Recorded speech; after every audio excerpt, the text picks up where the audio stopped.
Quieren que te sientas. No, no pueden hacerte feliz. No te pueden hacerte feliz porque te quitan todo lo que hace feliz al hombre, al ser humano, ¿no? Te arrebatan todo lo que te puede hacer verdaderamente feliz.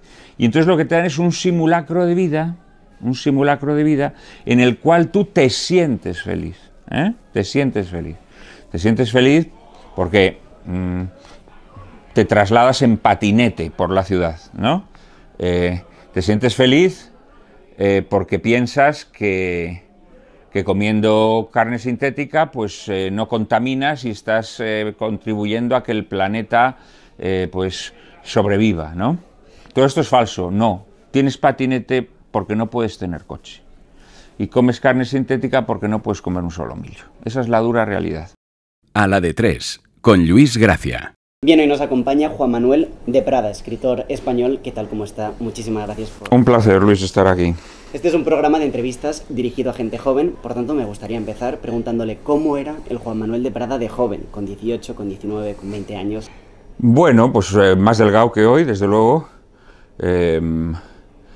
y con más pelo, pero por lo demás, pues bueno, yo te diría que no creo que en las personas, en contra de lo que se dice, se produzcan cambios drásticos. Yo creo que hay una evolución natural, ¿no? Yo creo que cuando eres joven, pues tienes un mayor vigor, tienes un mayor arrojo, tienes un mayor desenfado, seguramente también un mayor entusiasmo, pero a la vez eres más imprudente, eres más inexperto, eres menos ponderado.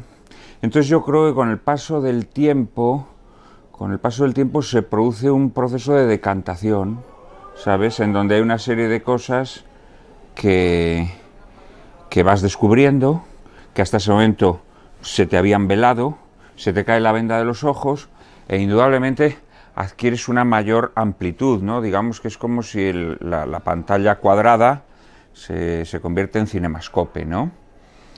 Pero es verdad que a la vez pierdes cosas, ¿no? Yo creo que la sabiduría de la vida está en ni añorar aquello que perdiste, ni desde la juventud querer alcanzar antes de tiempo aquello que la vida te irá dando, ¿no? De forma natural. Yo no creo demasiado en el joven que luego se transmuta en otra persona, ¿sabes? Siempre me han provocado una cierta sospecha los conversos, las personas que pegan grandes virajes ideológicos, las personas, digamos, que entierran al joven que fueron y sobre sus cenizas construyen otra persona. No, yo creo que hay una continuidad natural, lo que ocurre que, como te digo, pues los años cambian tu perspectiva, ¿no? Como es natural. Nació su vocación de escritor, por lo que he leído, antes de empezar la escuela, ya que su abuelo le enseñó pues a escribir y a leer antes de empezar el curso escolar. Entonces, no sé si podría explicar un poco cómo nació pues esta vocación.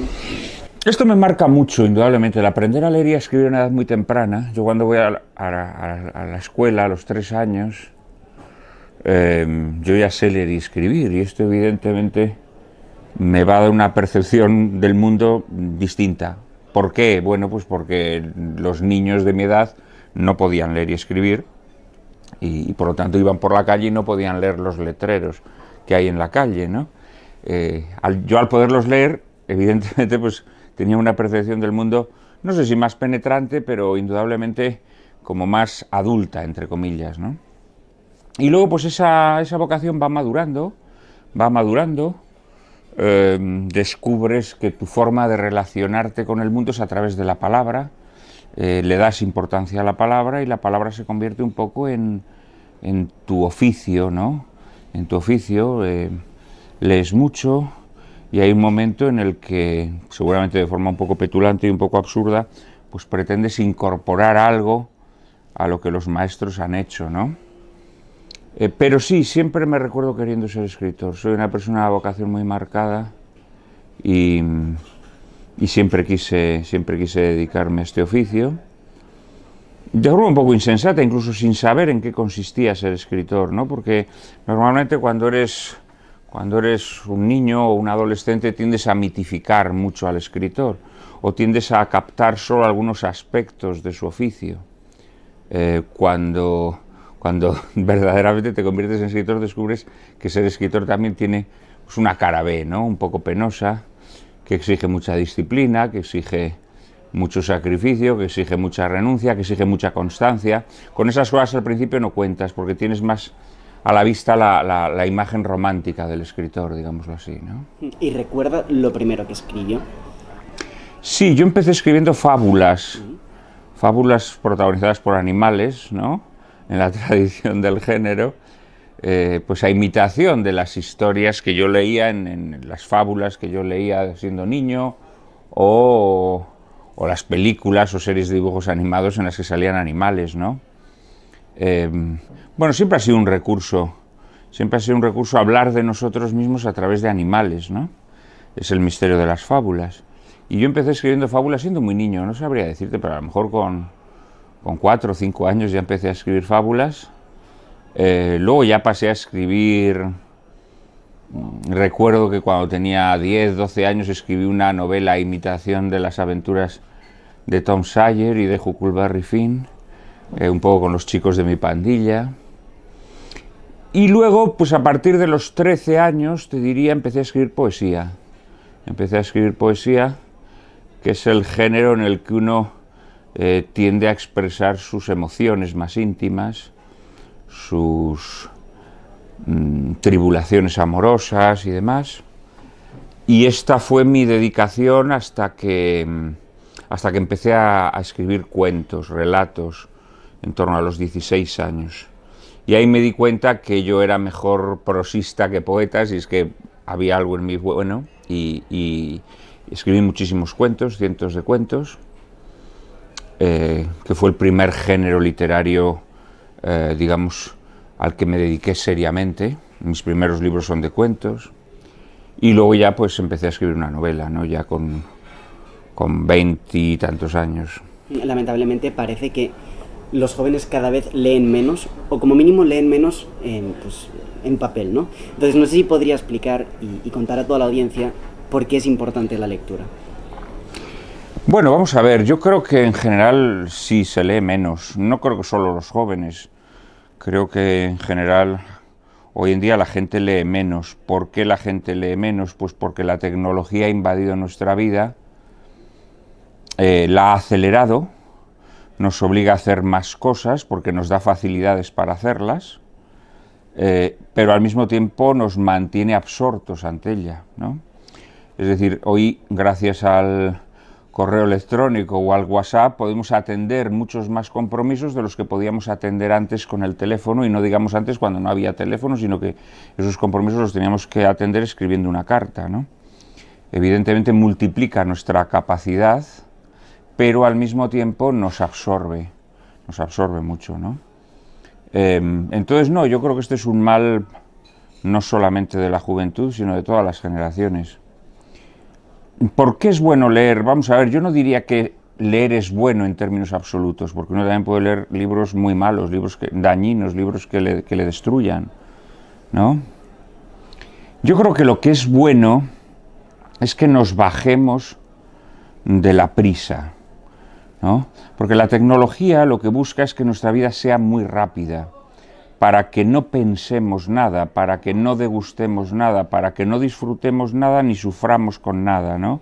Es decir, para que no vivamos, para que nuestra vida sea una vida falsa, para que nuestra vida sea una vida apresurada. Entonces yo creo que lo primero que hay que hacerse es bajarse de esa prisa. O sea, yo creo que tenemos que tener el valor para no dejarnos arrastrar por el ritmo que la tecnología imprime a nuestra vida. ¿Y eso cómo se logra? Pues se logra, evidentemente, distanciándonos del teléfono móvil, o distanciándonos de todos los cacharritos que aceleran nuestra vida, ¿no? Y a partir de ahí vamos a encontrar un nuevo ámbito en el que al principio nos vamos a sentir incómodos, porque como el drogadicto que deja de drogarse, pues vamos a tener un mono, ¿no?, de la tecnología. Pero si lo superamos, si superamos esa ansiedad, de repente vamos a descubrir zonas en nuestra vida nuevas que podemos conquistar, ¿no? Y a partir de ahí, pues vamos a encontrar maneras de alimentar nuestro espíritu, Y esas maneras pues, van a ser muy diversas. La lectura no es la única, pero ciertamente la lectura es una manera de alimentar el espíritu, ¿no? Pero alimentar el espíritu también es procurar mantener conversaciones con personas a las que admiremos, personas en las que reconozcamos un maestro, personas que sean un modo de fecundar nuestra vida, ¿no? Y también en ese alimento del espíritu pues vamos a encontrar, pues yo que sé, por ejemplo, la meditación o simplemente el salir a disfrutar de la naturaleza, que es un gran estímulo para la meditación, y desde luego también pues la lectura, ¿no? Por no hablar también de otras formas de alimentar el espíritu que tienen que ver ya con lo religioso, ¿no? Con lo trascendente que hay en nosotros, ¿no? Es decir, creo que el acto de rebelión suprema no es tanto la lectura como el alimentar nuestro espíritu, el dedicar nuestra vida a alimentar nuestro espíritu. Yo creo que esta es la gran conquista por la que tenemos que luchar. Usted ha publicado ahora El derecho a soñar, que es, bueno, pues su obra maestra, según usted ha dicho, un librazo según Juan Soto Ibars. Entonces, no sé si podría contarnos un poco... Pues mira, es un libro de 1700 páginas. Pues para escribir 1700 páginas tienes que cortar con internet, ¿sabes? O sea, no puedes estar consultando tu móvil, no puedes estar respondiendo WhatsApps.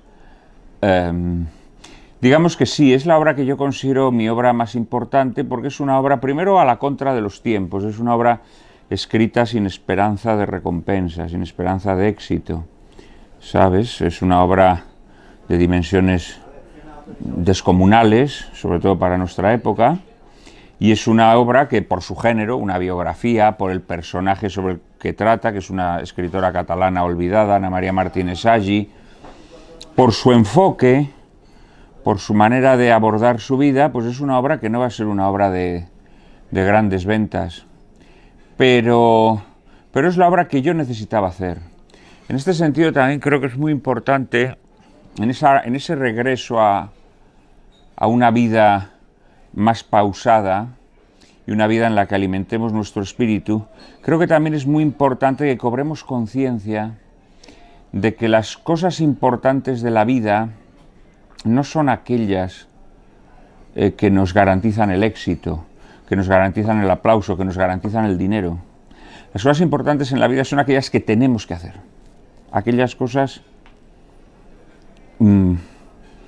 que de alguna manera nos completan, aquellas cosas que nos completan. Esas cosas pueden ser distintas en las distintas etapas de nuestra vida, ¿eh? Pues a lo mejor en un determinado momento la cosa que nos completa es pues ir a la residencia de ancianos donde está nuestro abuelo, a charlar con él todas las tardes para que nos cuente el pasado de nuestra familia, para que nos ayude a saber lo que somos, ¿no? Y en otra fase de nuestra vida, pues puede ser tener un hijo, ¿no? Tener un hijo y dedicar nuestro esfuerzo a criar a ese hijo. Y en otra fase de nuestra vida, pues puede ser escribir ese libro que queremos escribir, que hemos querido escribir siempre, que no hemos podido y que sabemos que no nos va a dar el éxito, ni el aplauso, ni el dinero, ¿no? Entonces, yo creo que esto es muy importante, plantearnos la vida fundamentalmente como ese ámbito en el que tenemos que hacer aquellas cosas que verdaderamente nos completan, aquellas cosas que verdaderamente nos explican, aquellas cosas que sirven para entender verdaderamente lo que somos. Aparte de escribir, ¿qué más cosas le completan a usted? Bueno, hombre, vamos a ver, el hecho de escribir, sobre todo para mí, es una vocación, ¿sabes? Entonces la vocación no es solamente una actividad, ¿no? No es como el que sale a hacer deporte o como el que estudia la última lección de no sé qué asignatura, ¿no? Una vocación, como su nombre indica, es una llamada. Y una llamada, pues es fundamentalmente una voz que oyes, a la que no puedes decir que no y a la que tienes que entregarte completamente, ¿no? Te tienes que entregar completamente. Pero para escribir uno tiene que llevar un determinado tipo de vida. Tienes que leer, tú antes me preguntabas por la lectura, pues evidentemente tienes que leer a los grandes maestros. No basta con leer al escritor de moda del momento, de hecho eso es negativo para el escritor, porque los escritores de moda lo que hacen es que puedas llegar a concebir la idea de imitarlos.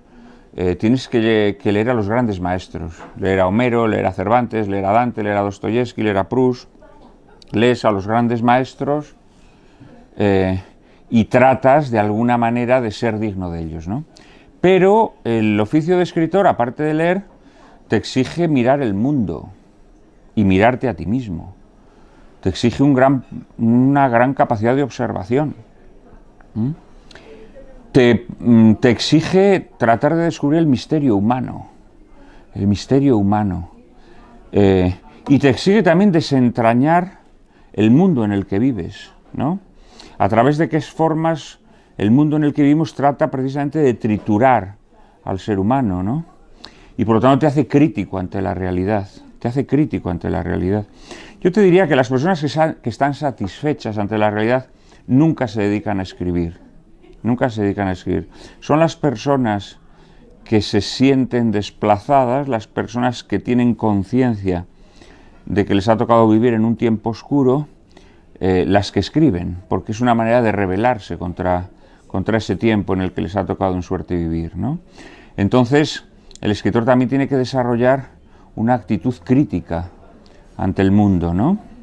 Y luego el escritor tiene que alimentarse de experiencias humanas, que son las que le dan un conocimiento también del alma humana, ¿no? Esto a veces se interpreta de forma absurda y de hecho hay escritores que han seguido ese modelo, pues de llevar una vida aventurera, viajar mucho, tener muchas amantes, no sé qué, todas estas historias son bobadas, son falsas, ¿no? Ha habido grandes escritores que no se movieron de su casa. De hecho, el escritor que imaginó más aventuras increíbles, pues era un escritor tremendamente sedentario que jamás salió de su pueblo. Se llamaba Julio Verne, nada más y nada menos, ¿no? Y, por ejemplo, el escritor que probablemente mejor conoció el alma femenina y que mejores personajes femeninos trazó, pues fue un hombre que probablemente murió célibe, que era Henry James. Quiero decirte con esto que la experiencia humana no consiste en salirte de tus casillas, es decir, en hacer cosas que están fuera de ti. No, la experiencia humana significa conocerte bien y conocer a las personas que te rodean. En este sentido también la época en la que vivimos fomenta las relaciones superficiales. Vivimos en la era de Tinder, ¿no? Vivimos en la era de las redes sociales. Llamamos amigos a personas a las que ni siquiera conocemos, a personas que nos dan un me gusta, ¿no? en nuestros comentarios en las redes sociales. El conocimiento verdadero, el amor verdadero exige mucho conocimiento, exige un conocimiento demorado, detallado. Entonces es muy importante para ser escritor, es muy importante dedicar mucho tiempo a conocernos a nosotros mismos y a conocer a quienes nos rodean, ¿sabes? Esto es muy importante, desarrollar relaciones profundas, relaciones duraderas, en donde tú también veas el recorrido vital de las personas, ¿sabes? Porque las personas tenemos un recorrido vital, eso es lo que nos hace personas. Entonces, tener la capacidad para sostener relaciones a lo largo del tiempo te da un gran conocimiento del alma humana. Entonces, todo esto, como ves, es una mezcla de muchas cosas. En realidad, ser escritor es vivir de forma más intensa, no en el sentido que se le da hoy en día a la intensidad de abarcar muchas experiencias, sino de vivir en profundidad. Ha hablado de grandes maestros hace un momento. Entonces, Sócrates, al parecer, decía que los jóvenes de hoy en día, de su hoy en día, en el siglo V antes de Cristo, pues son más flojos que antes. También hay gente que aún lo dice, ¿no? Es que los jóvenes, ¿qué piensa de esto? ¿Los jóvenes de ahora somos más flojos que los de antes? No, no lo creo. Vamos a ver, se imponen formas de vida que tienden a hacer a la gente más floja, porque lo que buscan, las tiranías de antaño, lo que buscaban era golpear a las personas, ¿no? Les golpeaban con el látigo, les golpeaban con la porra, para domesticarlas. Las tiranías de nuestra época no te golpean, te envuelven entre algodones para hacerte blando, para hacerte fácilmente moldeable. Entonces, en ese sentido, la época en la que vivimos tiende a hacernos más débiles, tiende a hacernos más flojos, pero no a los jóvenes y a los adultos. Probablemente a los adultos peor, porque el joven, aunque lo hagan moldeable, todavía no es cínico, todavía no es cínico y puede revolverse contra quien le moldea porque se da cuenta que lo está capando, que lo está destruyendo. Mientras que el viejo, cuando le moldean, es cínico, y el viejo, con tal de que le garanticen pues su sueldito o su pornografía o la dependencia que él tenga, pues se conforma, ¿no? Entonces, en este sentido, no, yo no diría que los jóvenes de hoy son más blandos que los de otras generaciones, más allá de que el mundo en el que vivimos, las nuevas formas de tiranía, lo que buscan es hacernos blandos, ¿no? El problema de la juventud hoy, a mi modo de ver, el problema de la juventud hoy, no de toda la juventud, sino de una gran parte de la juventud, es que se le ha vendido que la sumisión es rebeldía. Este es el problema que yo percibo, ¿no? Entonces a los jóvenes se les hace creer que rebelarse contra la tradición es una forma de rebeldía, por ejemplo, ¿no? Y es al revés. Lo cierto es que rebelarte contra la tradición es una forma de sumisión a los nuevos tiranos, ¿no? Que te quieren convertir en una mónada independiente, una mónada que no tiene ningún vínculo con quienes le precedieron, ¿no? Que no conoce su pasado, que reniega de su pasado, etcétera, etcétera, ¿no? Entonces, en ese sentido, es donde yo percibo más peligros, ¿no? Que el sistema te vende que la sumisión a sus paradigmas culturales es una forma de rebeldía. Y entonces así se ve hoy en día a muchos jóvenes que son rebeldes contra cosas que ya han sido derrotadas, ¿no? Jóvenes que se revuelven, no sé, contra el matrimonio, o que se revuelven contra la religión, ¿no? Y piensan que así son rebeldes, no imbéciles. Así sois unos esclavos sometidos, que os revolvéis contra aquello a lo que el sistema le interesa, aquello que el sistema quiere destruir, ¿no? Entonces sí que es verdad que hay muchos jóvenes que se dejan llevar por esa corriente, ¿no?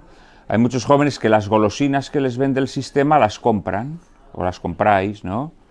Pues si os vende, pues eso, relaciones sexuales banales, pues pensáis que eso es una forma de rebelaros contra el mundo, o si os vende pornografía pensáis que eso es una forma de rebelaros contra el mundo, o si os vende cambiaros de sexo o de género, pensáis que eso es una forma de rebeldía contra el mundo, y es exactamente lo contrario.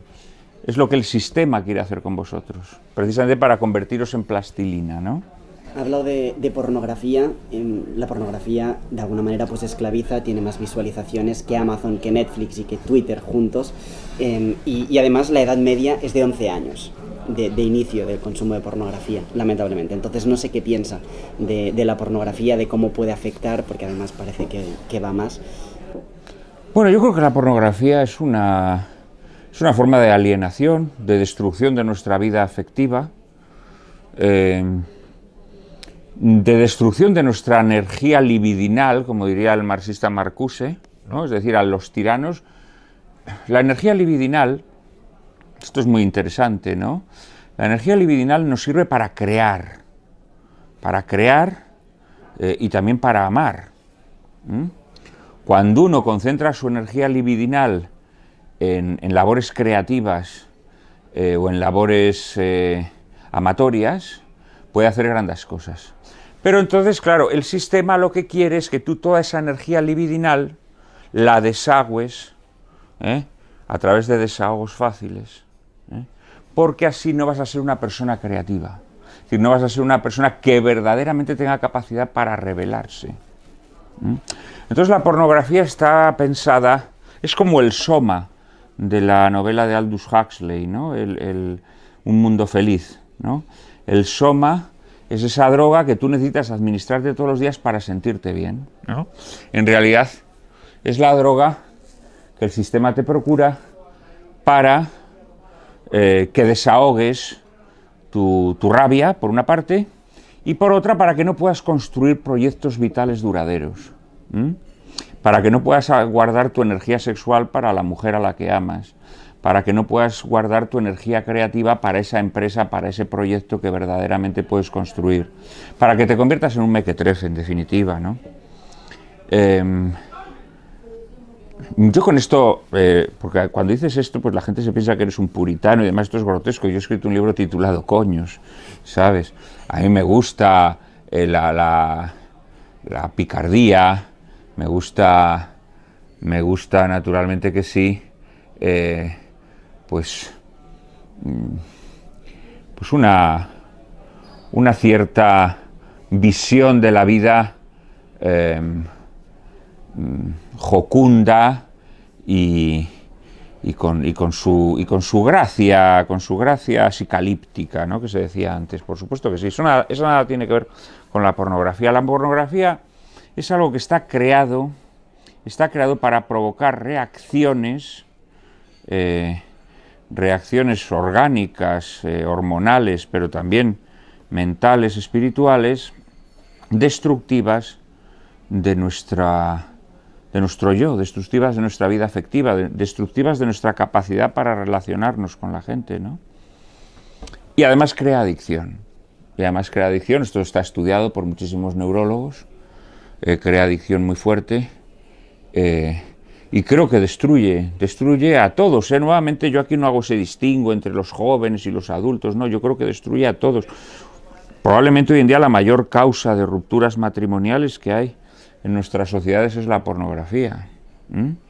Y desde luego la pornografía está muy íntimamente vinculada al descenso de la natalidad, la pornografía está muy íntimamente vinculada a los malos tratos, la pornografía está muy íntimamente vinculada a una serie de conductas lamentables propias de nuestro tiempo, que sin embargo pues no nos atrevemos a analizar a fondo, ¿no?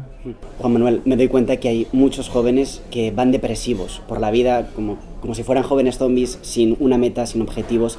Entonces me gustaría que de alguna manera aconsejara a todos estos jóvenes para que encaucen su vida, para que encuentren rumbo. Bueno, vamos a ver, es muy difícil dar consejo así en abstracto, porque los consejos hay que darlos a personas en concreto, ¿sabes? Personas a las que conoces, y por lo tanto conoces sus necesidades, conoces sus anhelos. Dar consejos así para todo el mundo es como de fantoches, ¿no? y de charlatanes, pero en líneas generales yo pienso que una de las razones por las que nuestra vida se está convirtiendo en un infierno es porque hemos dejado de creer en la otra vida. Cuando tú crees en la otra vida, pues piensas que los dolores que padeces en esta es una cosa insignificante, porque comparados con esa otra vida que se te abre, estos dolores de aquí, de este valle de lágrimas, ¿no? Como se decía antes para definir esta vida, pues estos dolores eran dolores de poca monta. Entonces los soportabas. ¿Por qué? Porque considerabas que la vida no se acababa aquí. Cuando suprimes la vida de ultratumba, todo este dolor que padeces en esta se te hace insoportable, porque es un dolor enjaulado, es un dolor que no tiene salida, es un dolor que te aplasta, que te destruye, y frente al cual solamente tienes una escapatoria, el placer. Entonces solamente te queda la escapatoria de buscar el placer. Pero el placer, la realidad, aparte que no siempre se encuentra, el placer con frecuencia redunda en dolor. Después del placer viene el dolor, porque cuando el placer termina nos deja una resaca. ¿eh? Pero es que además llega un momento en la vida en el que ya no puedes disfrutar de los placeres. Porque por mucho que te vendan, no, yo tengo 70 años pero me mantengo joven. Y una mierda, tú tienes 70 años y te duelen todos los huesos, todas las articulaciones, ya no puedes hacer todo lo que te gustaría hacer, te cansas mucho más, tienes menos capacidades intelectuales, etcétera, etcétera, etcétera. Pero disfrutarás viendo a los nietos correr, por ejemplo. Ah, bueno, pero es que probablemente ya no los tengas. Ya no los tengas porque ni siquiera has tenido hijos, ¿no? Quiero decir con esto que no, que eso es mentira, no. Cada etapa de la vida uno tiene que disfrutarla de forma natural, no con la obsesión de apurar todos los placeres, ¿no? Porque si no, claro, ocurre lo que ocurre hoy, que llega un momento en que la vida ya no te sirve, porque la vida solamente la experimentas como dolor. No porque solo sea dolor, sino porque aquellos placeres que te vendieron, que tenías que disfrutar de ellos, ya no puedes disfrutar de ellos. Ya no puedes viajar mucho, ya no puedes follar cada día con una persona distinta, ya no puedes no sé qué, ¿no? Entonces la vida se convierte en una vida que no merece la pena ser vivida. A eso le sumas la enfermedad, y la única salida que te dan es la eutanasia, el suicidio, ¿no? Entonces, yo creo que la desesperación de nuestra época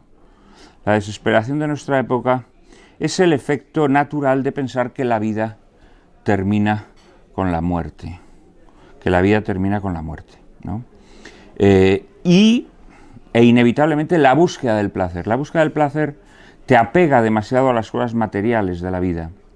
Y como las cosas materiales de la vida son finitas, hay personas que disfrutan de ellas hasta cierto punto, porque el disfrute de las cosas materiales también siempre te trae dolor al final, y otros nunca disfrutan de ellas, pues porque no tienen posibilidad de adquirirlas, ¿no?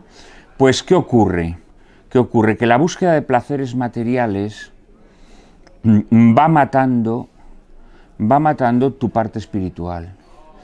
Y al matar tu parte espiritual, tu vida cada vez es más repugnante, ¿no? Y llega un momento en que tu propia vida te asquea, ¿eh? Si a ello sumamos que se han roto los vínculos, que ya no hay vínculos duraderos, pues ocurre además que llegamos muy solos a esa parte última de nuestra vida mortal, ¿no? Llegamos muy solos, llegamos muy amargados, y esto nos destruye, ¿no? Pero en el caso de los jóvenes específicamente, creo que está ligado precisamente a que han aceptado esta nueva forma de tiranía que los moldea, que les anima a disfrutar de los placeres ligados a la juventud, y esos placeres solo te dan vacío. En referencia a esto, Juan Manuel, usted ha comentado que a los jóvenes les quieren sin familia, sin propiedad, usando Tinder, comiendo hamburguesas sintéticas, en un cuchitril, pero felices. Entonces, no sé si podría explicar un poquito más pues esto, que encima ahora lo estaba comentando un poco, y también preguntarle quién nos quiere así. Bueno, cuando digo nos quiere felices, no. Te hacen sentir feliz, que es distinto. Te hacen sentir. Porque en realidad, si te das cuenta, hoy en día el sistema lo que busca es que tú te sientas, no que seas, sino que te sientas. O sea, por ejemplo, si te sientes mujer, pues te operas y te haces mujer, ¿no? Si te sientes, yo qué sé, cualquier idiotez, ¿no? Quieren que te sientas. No pueden hacerte feliz. No te pueden hacerte feliz porque te quitan todo lo que hace feliz al hombre, al ser humano, ¿no? Te arrebatan todo lo que te puede hacer verdaderamente feliz. Y entonces lo que te dan es un simulacro de vida en el cual tú te sientes feliz, Te sientes feliz porque te trasladas en patinete por la ciudad, ¿no?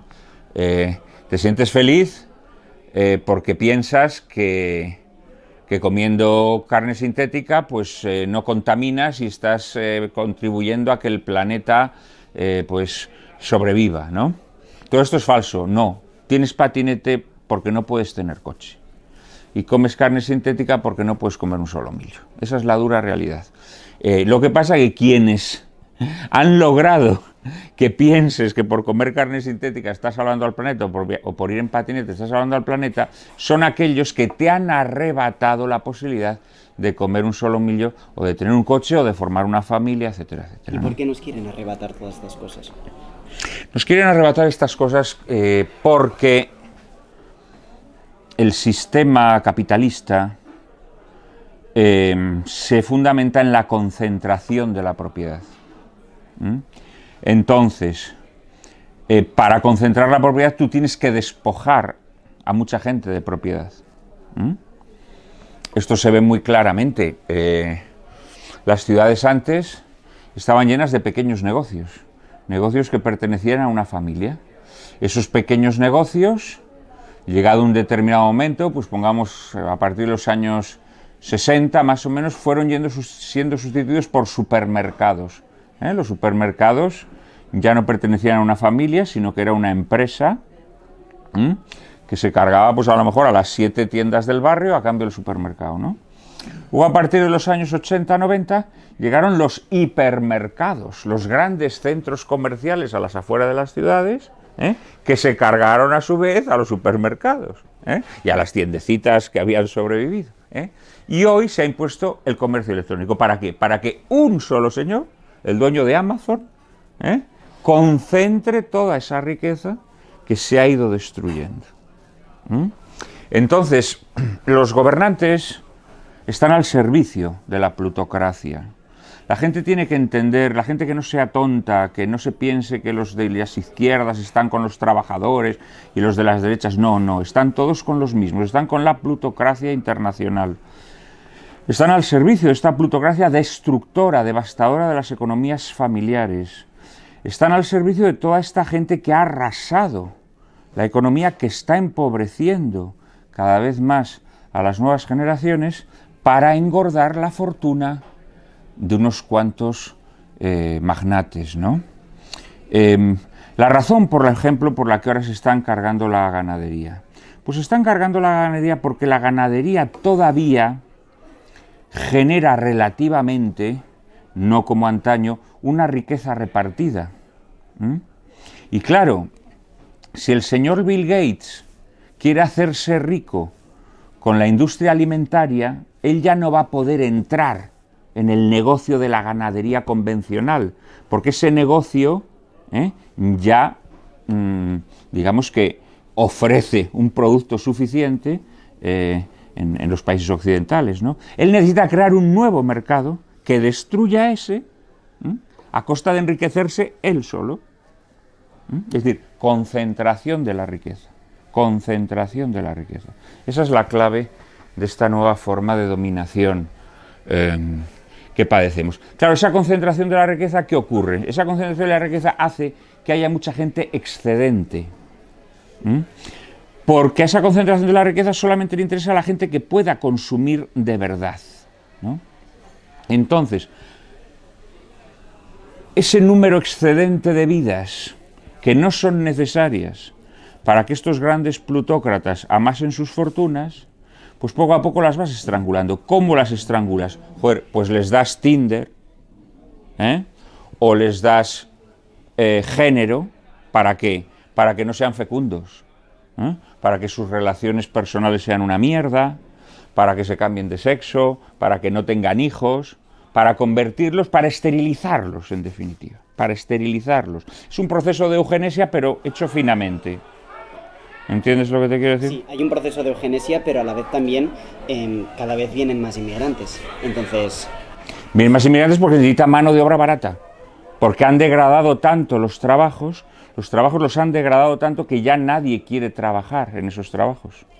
Ya nadie quiere trabajar en los trabajos que exigen las manos, los oficios manuales. Son trabajos muy mal remunerados, son trabajos indecentemente remunerados precisamente por este proceso de concentración de la riqueza, ¿sabes? De tal manera que las personas que trabajan en el campo ya no pueden ganarse dignamente la vida. Necesitan efectivamente traer a gente de los arrabales del Atlas que trabaje de forma indigna. Chesterton decía que el capitalismo y el antinatalismo van de la mano. Sí, claro. La organización económica necesita personas que consuman y que consuman los productos que esos plutócratas les suministran, ¿no?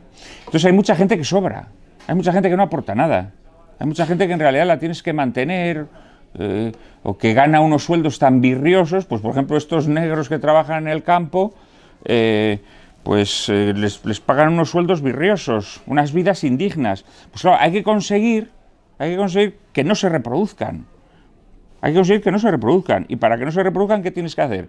Pues meterles en la cabeza toda esta mierda de que si el género, de que si no sé qué, de que si yo... les das también Tinder para que no formen una familia. Necesitas que esas personas no sean fecundas, porque tienes que restringir la población, porque a ti te basta ya con, no sé, con un 20, con un 25, con un 40% de la población, que es la que verdaderamente tiene un poder adquisitivo. Al resto no la quieres para nada. No la quieres para nada. Ellos fingen que son sus protectores e incluso impulsan lo del salario mínimo. ¿Por qué el salario mínimo? La renta básica, todas estas mierdas. ¿Para qué las impulsan? Las impulsan para que toda esa gente no se rebele. ¿Y la educación sexual, por qué la impulsan? Todas estas leyes... La deseducación sexual. Pues muy claramente para hacer a la gente infecunda, para que la gente viva absorta en sus genitales, para que la gente esté todo el día tratando de satisfacer sus genitales. Para fundar esa religión de la que hablaba Chesterton, que a la vez que exalta la lujuria, prohíbe la fecundidad. Es decir, para que tú te quieras salir de tus casillas. Mira, en todo ser humano, precisamente porque hay otra vida, todo ser humano tiene una conciencia de que esta vida es una mierda. Y de que está encerrado en un cuerpo que no es el suyo. Esto les pasa a todo el mundo, a mí también me pasa. Porque todos en el fondo aspiramos a ser cuerpos gloriosos. Aspiramos a ser cuerpos gloriosos, es decir, a ser unos seres pues, invulnerables a la enfermedad, invulnerables a la decrepitud, que puedan disfrutar de una forma mucho más intensa y mucho más profunda de las cosas de la vida. Todos queremos salirnos de nuestras casillas. Entonces esta gente, que es muy mala, muy maligna, esa aspiración natural de todo ser humano, pero que ves realizada en la otra vida, lo que quieren es traértelo a esta. Y entonces te dicen, no, tú tienes que disfrutar de la vida. Y entonces para disfrutar de la vida tienes que abandonar a tu marido o a tu mujer, para disfrutar de la vida tienes que matar a tus hijos mientras están gestando, para disfrutar de la vida tienes que disfrutar de la sexualidad en todas sus expresiones, habidas y por haber. Para ser feliz tienes que cambiarte de sexo, para ser feliz. Es decir, que vivas absorto en tu entrepierna.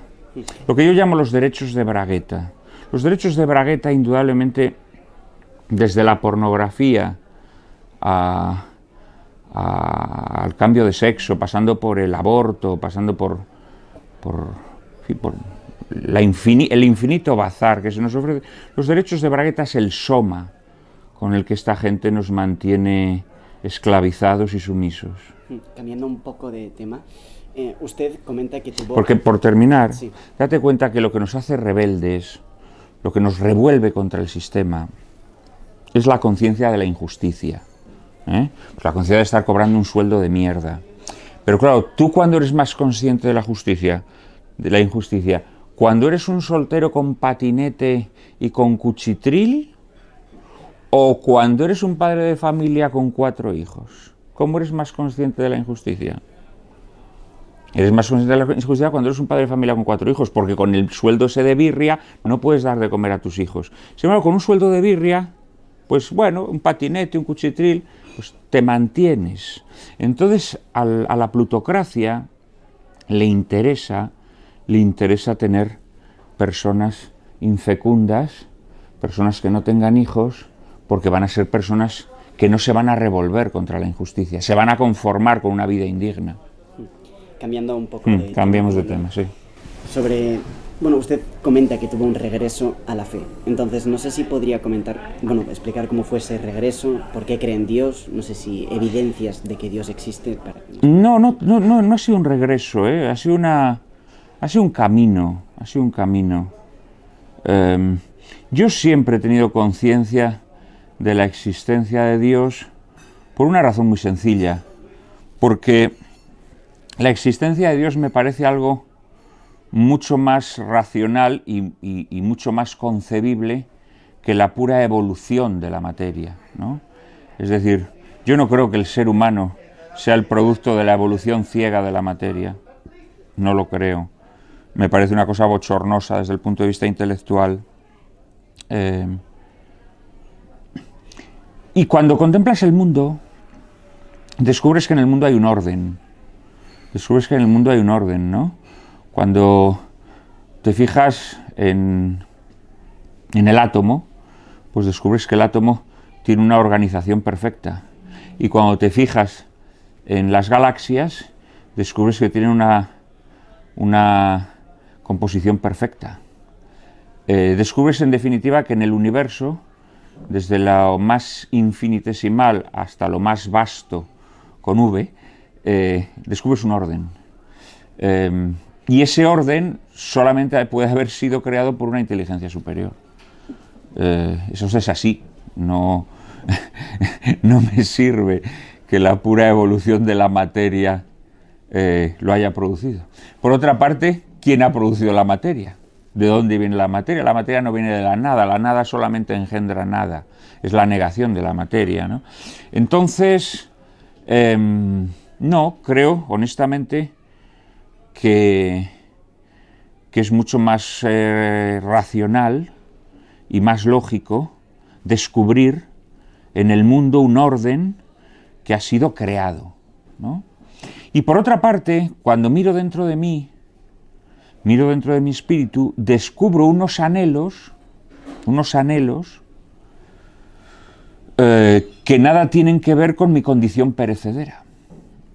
Y los anhelos del ser humano son anhelos siempre de inmortalidad o al menos de duración. Cuando tú te enamoras, no quieres enamorarte para un día, ni para una semana, ni para un mes, quieres enamorarte para toda la vida. Todas las cosas, todos los proyectos que concebimos, los proyectos verdaderos, los concebimos para toda la vida. A pesar de que hoy en día nos digan, no, pero es que nada es para toda la vida, hay que disfrutar. Mentira. Todas las cosas grandes que concebimos, las concebimos para toda la vida. Incluso nos desbordan, pues ha habido personas que concibieron una catedral o concibieron una obra de ingeniería o concibieron una obra artística que no pudieron concluir en su vida y que tuvieron que concluir otros que vivieron después que ellos, ¿no? Pues ahí está, no sé, el Templo de la Sagrada Familia en Barcelona, ¿no? No. Todo lo que concebimos y todas nuestras necesidades más profundas son necesidades que nos desbordan. ¿Por qué escribimos? ¿Por qué creamos arte? Porque queremos perdurar. Entonces, por un lado, el examen de la naturaleza, del mundo, del universo, y el examen de uno mismo, nos inclinan a pensar que hay un Dios y que somos criaturas con una vocación de inmortalidad. Y cuando piensas estas dos cosas, creo que rompes un poco con ese molde en el que te quieren encerrar. Yo creo que pensar estas cosas y pensarlas seriamente es lo que verdaderamente te convierte en un rebelde. ¿Y qué le parece el rumbo que está tomando ahora la Iglesia Católica y el Papa Francisco? Bueno, la Iglesia Católica está en una situación muy difícil, en una situación de precariedad muy fuerte, en donde pues, se puede hablar prácticamente de un eclipse de la Iglesia, ¿no? Porque la Iglesia, su presencia cada vez es menor, cada vez es más precaria, muchas obras educativas o caritativas o sociales que las mantiene de forma ya muy precaria, incluso han perdido su espíritu. Muchas escuelas católicas escuelas de congregaciones y de órdenes religiosas ya apenas tienen sacerdotes, apenas tienen religiosos o religiosas. Entonces, la Iglesia, en ese proceso de decadencia, que no es único en la historia, en otras épocas de la historia lo ha ocurrido igualmente, tiene un riesgo muy fuerte, que es perder la confianza en lo que ella es, en lo que le puede ofrecer al mundo, y tratar de asimilarse al mundo, compadrear con el mundo. Este es el peligro que yo creo que hoy es muy fuerte en la Iglesia. Mira, te voy a poner un ejemplo sobre este tema de la asimilación al mundo. La Iglesia, desde siempre, tiene una doctrina social, una doctrina económica, una doctrina sobre todo los aspectos del saber y del conocimiento humano, ¿no? Y la Iglesia siempre dijo que el dominio del hombre sobre la naturaleza tenía que ser un dominio justo. El dominio justo del hombre sobre la naturaleza. Ese dominio justo que implica una serie de responsabilidades. Los seres humanos no podemos dominar la naturaleza para nuestro disfrute ni para nuestro provecho. Los seres humanos tenemos que dominar la naturaleza con un sentido de la justicia. La Iglesia siempre tuvo un pensamiento en torno al respeto debido a la naturaleza y por lo tanto las obligaciones del ser humano de respetarla, de protegerla, etcétera, etcétera, ¿no? Entonces está bien que la Iglesia toque estas cuestiones, ¿no? Es muy importante que las toque. Lo que es un grave error, a mi modo de ver, es que la Iglesia asimile el discurso del mundo, es decir, que haga suyas visiones ideológicas que nada tienen que ver con su doctrina sobre lo que debe ser la relación del hombre con la naturaleza, ¿no? Y que asuma todo el rollo del cambio climático y todas estas paridas, ¿no? Pero todavía más peligroso es lanzar el mensaje de que si el hombre no cambia sus hábitos, de que si sigue consumiendo tanto, de que si se sigue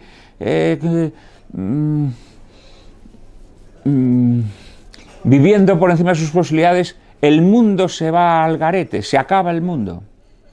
Porque esto además es falso según el dogma católico. El dogma católico dice que el fin del mundo llegará por razones espirituales, no por razones materiales. El mundo no se va a acabar porque haya un exceso de gases de efecto invernadero. El mundo no se va a acabar por razones materiales, se va a acabar por razones espirituales. Otra cosa es que esas razones espirituales se anuncien a través de fenómenos naturales, de desastres, de calamidades. Eso es otra cosa. Entonces, claro, si la Iglesia, en vez de decir lo que tiene que decir, aquello a lo que está obligada, sustituye su mensaje por todas estas paparruchas ideológicas del cambio climático, ¿qué ocurre? Pues ocurre que los jóvenes como tú, pues vais a decir, oye, ¿y yo para qué me voy a apuntar ahí? Si lo que me están diciendo es exactamente lo mismo que me dice toda la chusma sistémica, ¿no? Si al final la Iglesia me va a estar soltando la misma bazofia que me está soltando la chusma sistémica, pues ya me quedo yo aquí en la chusma sistémica, que camuflado, y ya está, ¿no? Este es el tema, ¿no? Es decir, lo que hace atractiva a la Iglesia es una propuesta radicalmente contraria a la que te ofrece el mundo. Y yo creo que eso cualquier persona con inquietudes es lo que busca en la Iglesia, ¿no? Un joven no busca que la Iglesia le repita todas las monsergas que oye en el telediario, ¿no? Y en la prensa entregada a la plutocracia. Yo creo que la gente lo que busca es un mensaje radicalmente distinto. O sea que los jóvenes, ahora quizá hay menos jóvenes en la Iglesia o en general la laicidad de la Iglesia que hablábamos antes, pero la gente está más por convicción que por tradición. Vamos a ver, yo creo que la gente se aleja de la Iglesia por dos razones. Una, porque la Iglesia es la sal que se ha vuelto sosa, como dice el Evangelio, ¿no? La sal que se ha vuelto sosa, ¿para qué sirve? Para nada. Para arrojarla al suelo. La sal que se ha vuelto sosa ya no sirve para cocinar, ya no sirve para conservar los alimentos, ya no sirve para nada, ¿no? Entonces la Iglesia es en muchas ocasiones la sal que se ha vuelto sosa. Pero luego también hay mucha gente que se ha alejado de la Iglesia precisamente porque ha sido moldeada, es decir, porque ha sido triturada, porque ha sido convertida en papilla, porque ha sido halagada, se le han vendido pues estos derechos de bragueta que yo te decía, ¿no? Que aparentemente te hacen la vida más fácil, cuando lo que en realidad hacen es esclavizarte, y entonces de repente el mensaje que oyes a la Iglesia te parece un mensaje insoportable, ¿no? Si a eso sumas además pues estos casos penosos, ¿no? De curas que han tenido una vida lamentable, que suelen ser muy pocos, pero que evidentemente la prensa sistémica agita y mueve mucho, ¿no? Precisamente para provocar en la gente desapego, pues ocurre lo que ocurre, ¿no? Pero yo creo que la Iglesia puede rectificar esa tendencia con tan solo recuperar el sabor de la sal. O sea, yo creo que la Iglesia invertiría esa tendencia si en verdad ofreciera una visión del mundo distintiva y contraria a la que el mundo nos ofrece. Y eso sí, la ofreciera mediante el testimonio, es decir, mediante el ejemplo. Mediante el ejemplo. Solo cuando los católicos sean personas que renieguen de las ventajas que les ofrece el sistema, la Iglesia volverá a ser verdaderamente atractiva, ¿no? Usted ha comentado alguna vez que, bueno, España no debería estar con los perros protestantes en la Unión Europea, etcétera, sino que quizá más, debería estar con América, ¿no? Entonces, no sé si podría explicar un poco. Bueno, vamos a ver. La Unión Europea es una construcción totalmente falsa, sin ninguna razón de ser.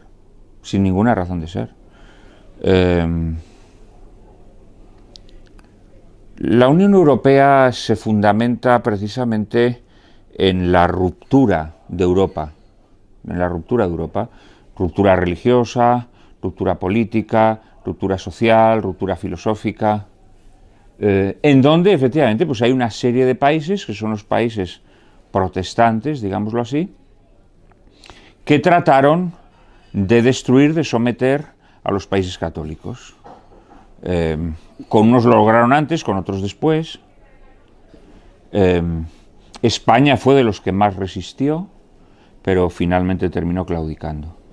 Entonces sí, yo creo que la pertenencia a esa Europa pues es una manera de autodestrucción, Yo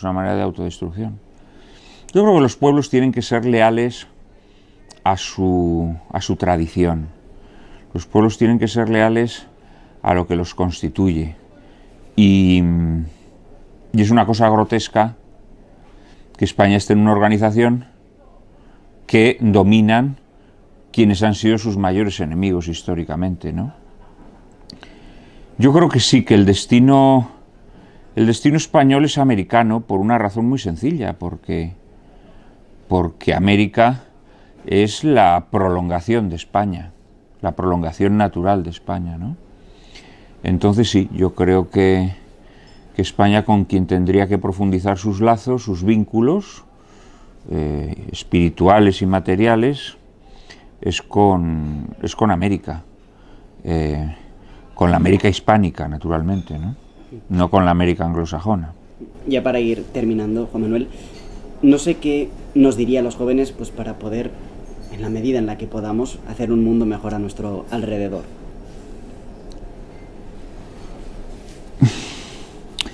Bueno, vamos a ver. Cuando se dice cómo mejorar el mundo, ¿cómo puedo yo mejorar el mundo? La manera en la que puedes mejorar el mundo es mejorándote a ti mismo. Te tienes que mejorar a ti mismo. Tienes que procurar, frente a los vicios con los que te halagan y con los que te engatusan, tienes que procurar cultivar las virtudes que te hacen fuerte, ¿no? Entonces, uno tiene que mejorarse a sí mismo. Y luego tiene que juntarse con gente buena, tiene que asociarse con gente buena, tiene que crear lazos con gente buena, ¿eh? Y esos lazos pues van a generar en proyectos comunes, van a generar en empresas, van a generar en iniciativas políticas, culturales, y esa creo que es la manera de mejorar el mundo. Crear instituciones entre gente buena. Porque simplemente si la gente buena en sí misma, si no cobra conciencia de que tiene que generar vínculos y tiene que crear instituciones, al final su bondad es aplastada. Que esta es una argucia que también tiene el sistema, ¿sabes? Es decir, procurar que la gente esté sola, procurar que la gente no cree lazos profundos, ¿no? Hemos hablado antes cómo quiere, pues eso, que no formemos una familia, tampoco quiere que formemos asociaciones, no quiere que formemos empresas, no quiere que hagamos piña. Esto es lo que yo creo que hay que intentar hacer, ¿no? Y en este sentido es muy importante que no seamos sectarios. La mentalidad sectaria es también una argucia del enemigo, porque la mentalidad sectaria hace que con aquellas personas con las que no coincides al 100%, pues lo que haces es apartarte, formas tu capillita, que ellos formen la suya, y al final así pues hay 1000 capillitas divididas, ¿no? Inanes, que no tienen la fuerza suficiente como para enfrentarse al poder, en cambio, brutal, a esa amalgama de poder mediático, financiero, político de los malos, ¿no? Entonces la clave está en eso, en mejorarse a uno mismo y crear vínculos con quienes son mejores. Bien, pues si eso es todo, muchísimas gracias, Juan Manuel de Prada, por haber... Muchas gracias a vosotros. Hasta pronto. Si estás escuchando a la de 3, es gracias al apoyo de nuestros suscriptores. Vamos, únete a ellos para que sigamos creciendo y con ello el programa. Muchísimas gracias.